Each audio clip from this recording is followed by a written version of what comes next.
ஈரோடு சத்தியமங்கலம் நகராட்சியில் ரூபாய் 7.19 கோடி செலவில் வளர்ச்சித் திட்ட பணிகளுக்கான தொடக்க விழா நகராட்சி தலைவர் ஆர் ஜானகி ராமசாமி தலைமையில் நடைபெற்றது.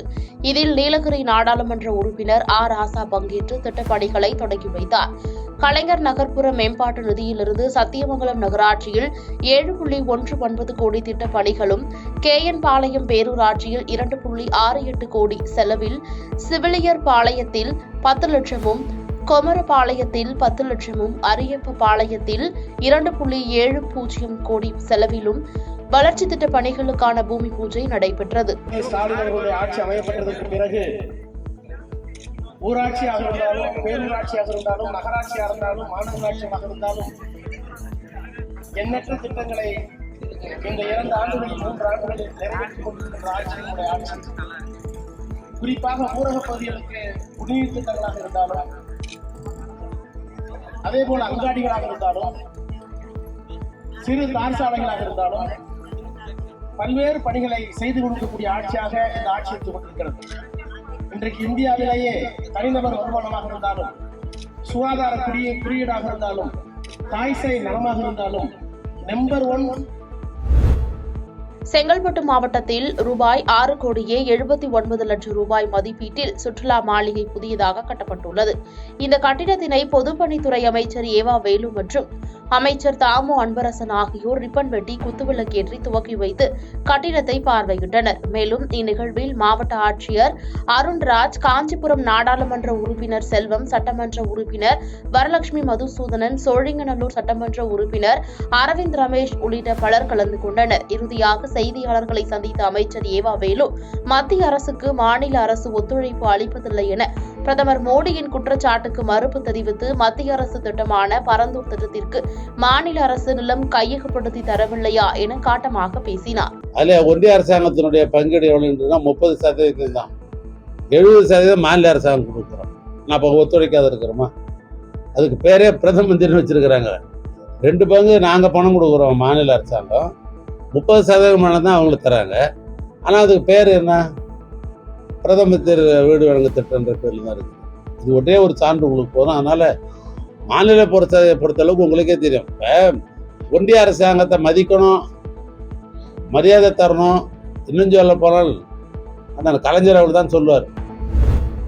தேனி மாவட்டம் பெரியகுளம் அருகே தேனி திண்டுக்கல் சாலை தர்மலிங்கபுரம் பகுதியில் திண்டுக்கல்லை நோக்கி சென்ற அரசு பேருந்து சாலையோரம் நிறுத்தப்பட்ட டிராக்டர் மீது மோதி டிராக்டர் மற்றும் அரசு பேருந்து சாலையோர பள்ளத்தில் கவிழ்ந்தது. இந்த விபத்தில் அரசு பேருந்தில் பயணித்த 9 பேர் படுகாயமடைந்தனர். உடனடியாக அங்கு வந்த தேவதானப்பட்டி காவல்துறையினர் விபத்தில் காயமடைந்த நபர்களை மீட்டு பெரியகுளம் அரசு மருத்துவமனைக்கு சிகிச்சைக்காக அனுப்பி வைத்தனர். மேலும் இந்த விபத்து குறித்து காவல்துறையினர் விசாரணை மேற்கொண்டு வருகின்றனர்.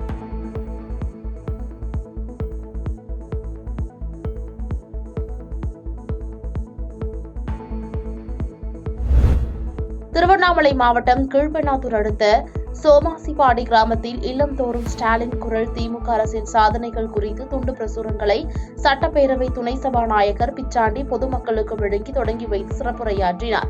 நிகழ்ச்சியில் திருவண்ணாமலை நாடாளுமன்ற உறுப்பினர் CN அண்ணாதுரை, ஒன்றிய செயலாளர் ஆறுமுகம், ஒன்றிய துணை செயலாளர் சிவக்குமார், பொதுமக்கள் என ஏராளமானோர் கலந்து கொண்டனர். அரிசி ₹1 என்று முதலாக கொண்டு வந்தவர் தலைவர் கலைஞர் தான். இன்றைக்கு இலவச அரிசி வழங்கப்படுகிறது என்றால் அதற்கு வழிகோலியவர் இந்தியாவிலேயே தமிழகத்திலே தான் தமிழக முதல்வர் கலைஞர் அவர்கள். ஆக அப்படியே எண்ணற்ற திட்டங்களை வழங்கி அவருடைய வழியிலே உங்களுடைய அன்பான ஆதரவினால் 6வது முறையாக ஆட்சி பொறுப்பேற்ற நம்முடைய முதல்வர் அவர்கள் தளபதி ஸ்டாலின் அவர்கள் இன்றைக்கு மகளிருக்கு உரிமை தொகைன்னு ₹1000 இன்னைக்கு தரோம்னா இந்தியாவிலேயே இல்ல, உலகத்திலேயே எந்த நாட்டிலையும் கொடுக்கல. திருவண்ணாமலை மாவட்டம் கீழ்பெண்ணாத்தூர் அவலூர்பேட்டை சாலையில் முன்னாள் முதலமைச்சர் ஜெயலலிதாவின் 76வது பிறந்த நாளை முன்னிட்டு அதிமுக சார்பில் நகர செயலாளர் அன்பு தலைமையில் பொதுக்கூட்டம் நடைபெற்றது. கூட்டத்தில் முன்னாள் அமைச்சரும் திருவண்ணாமலை கிழக்கு மாவட்ட செயலாளருமான ராமச்சந்திரன் மற்றும் கழக அமைப்பு செயலாளர் செஞ்சி ராமச்சந்திரன் கலந்து கொண்டு சிறப்புரையாற்றினார். முன்னதாக அம்மா பிறந்த நாளை முன்னிட்டு ராமச்சந்திரன் நலத்திட்ட உதவிகளை வழங்கினார். இந்நிகழ்ச்சியில் திருவண்ணாமலை கிழக்கு மாவட்ட அம்மா பேரவை செயலாளர் ராஜன், ஒன்றிய செயலாளர்கள், கழக தொண்டர்கள் என ஏராளமானோர் கலந்து கொண்டனர். கிட்டத்தட்ட 10 துறைகளுக்கு மத்திய அரசினுடைய பாராட்டுதலையும் அந்த சரியாக முதன்மை மாநிலமாக இருக்கிறது என்பதற்கு சர்டிபிகேட் கொடுத்திருக்கிறார்கள்.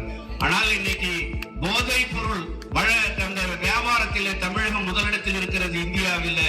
இதுக்கு முன்னால குஜராத், அந்த பஞ்சாப் போன்ற எல்லையோர மாநிலங்களில் தான் போதைப் பொருள் விற்பனை இருக்கும். தர்மபுரி அடுத்த தொப்பூர் கணவாய் பகுதியில் சிமெண்ட் பாரம் ஏற்றி சென்று கொண்டிருந்த கண்டெய்னர் லாரி ஒன்று கட்டமேடு கணவாய் பகுதியில் கட்டுப்பாட்டை இழந்து முன்னால் சென்று கொண்டிருந்த கண்டெய்னர் லாரி 3 கார் மற்றும் ஒரு சரக்கு வாகனம் மீது மோதி விபத்துக்குள்ளானது. இந்த விபத்தில் ஒரு பெண் உள்பட 3 பேருக்கு லேசான காயம் ஏற்பட்டது. இந்நிலையில் காயமடைந்த மூவரும் தற்பொழுது தர்மபுரி அரசு மருத்துவக் கல்லூரி மருத்துவமனையில் சிகிச்சைக்காக அனுமதிக்கப்பட்டுள்ளனர். அதிர்ஷ்டவசமாக யாருக்கும் உயிரிழப்பு எதுவும் இல்லை. மேலும் விபத்து நடந்த இடத்தில் உடனடியாக தெப்பூர் காவல்துறையினர் மீட்பு பணிகளில் ஈடுபட்டு விபத்துக்குள்ளான வாகனங்களை கிரேனர் மூலம் அப்புறப்படுத்தினர். இந்த விபத்தில் சேலம் பெங்களூர் தேசிய நெடுஞ்சாலை போக்குவரத்து பாதிப்பு ஏற்பட்டது.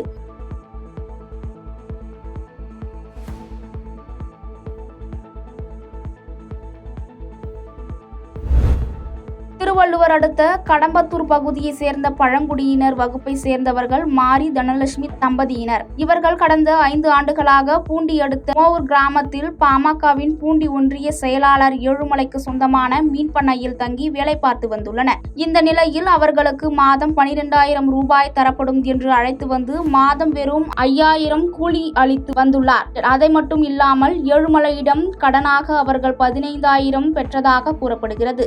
மேலும் தொடர்ந்து மாரி மற்றும் அவருடைய மனைவி தனலட்சுமியை ஏழுமலை கொடுமைப்படுத்தி வேலை செய்து வைத்து வந்ததும் சித்திரவதை தாங்க முடியாமல் அவர்கள் வாங்கிய கடனை திருப்பி கொடுத்த போது அதை பெறாமல் இங்கேயே வேலை செய்ய பாமக நிர்வாகி நிர்பந்தித்துள்ளார். இதனால் மீன் பண்ணையில் இருந்து வேறொரு பகுதிக்கு வேலைக்கு சென்ற கணவன் மனைவியை இரவு பாமக நிர்வாகி ஏழுமலை தனது வீட்டுக்கு வரவழைத்து அவர்களை காலில் எட்டி உதைத்தும் கடுமையாக தாக்கியுள்ளார். இதனால் காயமடைந்த அவர்கள் திருவள்ளூர் அரசு மருத்துவமனை சிகிச்சை பெற்று வருகின்றனர். வேலைக்கு சென்ற பழங்குடியினரை கொத்தடிமையாக வைத்து சித்திரவதை செய்துள்ள சம்பவம் திருவள்ளுவர் பகுதியில் பரபரப்பை ஏற்படுத்தியுள்ளது.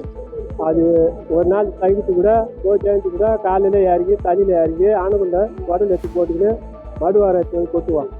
அந்த வாசத்தில் நாங்கள் சோறு கூட தின்ன முடியல எங்களால்.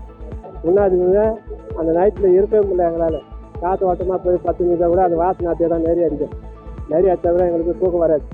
அப்படின்ட்டு கூட எங்களை யாரும் பார்க்கவே மாட்டேன்றாங்க. எங்களை யாரும் தட்டி கேட்க மாட்டேன்றாங்க. இப்போ நாங்கள் என் பொட்டாட்டி அடித்தாங்க, தட்டி அடித்தாங்க என் பொட்டாட்டியை. இப்போ என்னை தட்டி அடித்தாங்க. புதுச்சேரி அரசு ஆதி திராவிடர் நலம் மற்றும் பழங்குடியினர் நலத்துறையின் விடுதிகளில் பணிபுரிந்து வரும் முழுநேர தினக்கூலி ஊழியர்களான உதவி சமையல்காரர்கள் மற்றும் உணவு பரிமாறுபவர்கள் என 9 ஊழியர்களுக்கு பணி நிரந்தர ஆணையை முதலமைச்சர் ரங்கசாமி சட்டப்பேரவையில் இன்று வழங்கினார். இதில் சட்டப்பேரவைத் தலைவர் செல்வம் துறை செயலர் கேசவன், IAS இயக்குனர் இளங்கோவன் மற்றும் கண்காணிப்பாளர் ஆகியோர் கலந்து கொண்டனர்.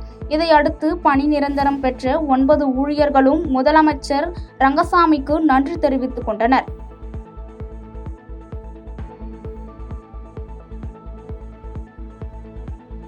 பாதகம் செய்பவரை கண்டால் நாம் பயங்கொள்ளலாகாது பாப்பா.